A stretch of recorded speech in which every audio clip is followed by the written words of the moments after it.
us now, Republican Congressman Tom Cole of Oklahoma. Congressman, thank you for being on the show this morning. Thank you. Front page of all the papers, but I'll just grab the headlines off the Wall Street Journal. Trump makes deal on debt, irking GOP. Are you irked, sir? Where do you come down on what happened yesterday? Well, I was sort of thrilled. I mean, this is what I've been arguing for. I think the president made the right decision. Look, I think getting the 3 months buys you the time to deal with the natural disasters that we have bearing down on us right now. I think it also gives you the time to negotiate a larger appropriations deal. Today will pass, for the first time since 2006, all 12 appropriations bills across the floor of the House, setting us up in our bargaining position. The Senate will have a different one. The administration will have yet another one. And we'll sit down and have a three-way deal. But I think the president was wise to clear the decks. I actually was quoted yesterday as saying, I think a short-term deal is much easier to vote for than an 18-month or 2-year extension with no offset. So, again, count me as pleased with what the president did. And I think he's positioned us well as a party, and frankly has positioned the country well to come to a larger deal in November and December that'll give us some stability for a long stretch of time.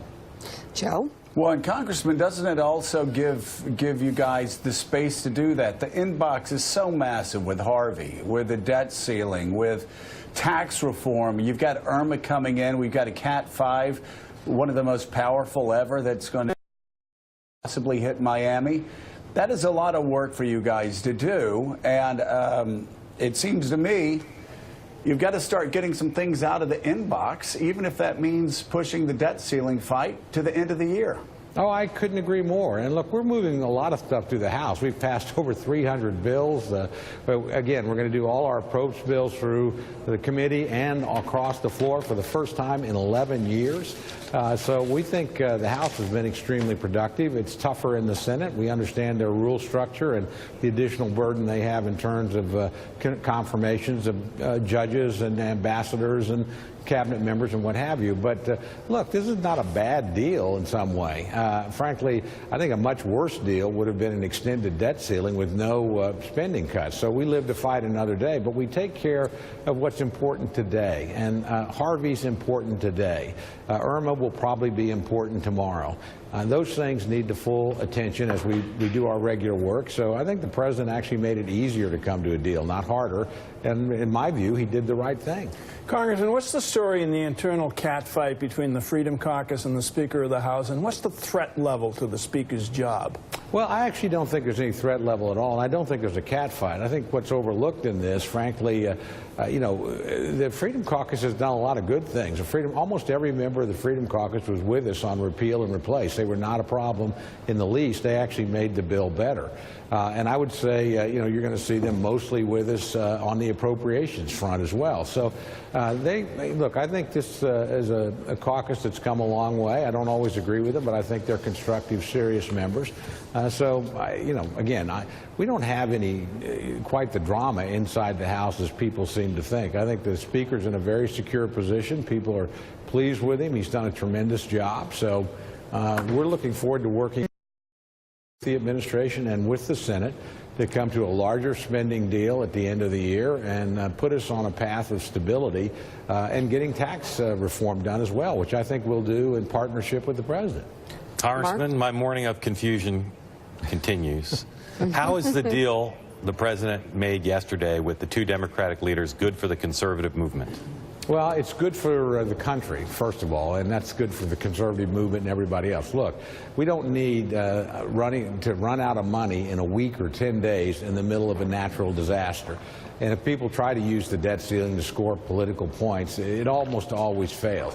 I tell people, look, we haven't defaulted on the debt in 240-odd years. So the idea that we're imminently going to do it on any given day is just ridiculous. The votes are almost always there for a debt ceiling. Now, the combination, does it come predominantly from the Democratic or the Republican side, can vary depending on what, if any, conditions are attached to it. But look, if we haven't defaulted since Alexander Hamilton, the idea that we're going to do it in November or December of 2017, I think, is pretty far-fetched. Joe. Congressman, Joe Scarborough here again. I was one of those guys that, unfortunately, too often when I was there, I allowed perfect to be the enemy of the good. So I know of what I speak here.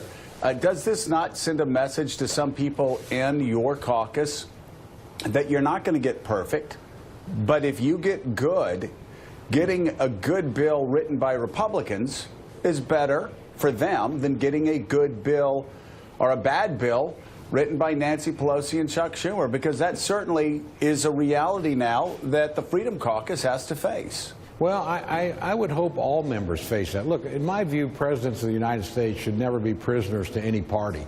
You know, Dwight Eisenhower was awfully good at working with majorities to arrive at sensible solutions, from civil rights legislation to the interstate transportation system. So the president, you know, obviously he's aligned predominantly with the Republican Party, but he's got to be flexible, and he does need to be able to reach into both caucuses to get major legislation done. That's just a reality, particularly in the Senate, where they have this 60-vote threshold. So I think this was, in some senses, a little bit of a declaration of independence by the president, but I think it will serve him well. I think it will serve our conference well. And again, look, we're working with him on the budget. We're working with him on a military buildup. I think he's positioned us for a DACA solution. And again, that's something you have to remember. Neither President Bush nor President Obama were able to get major immigration reform through the Congress. President Trump, ironically, might be the first guy to do that. So I think there's all kinds of implications to what he did yesterday, but count me as one that thinks the upside is much greater than the downside. Well, we'll officially put you down as not irked at all. Congressman Tom Cole. Thank you.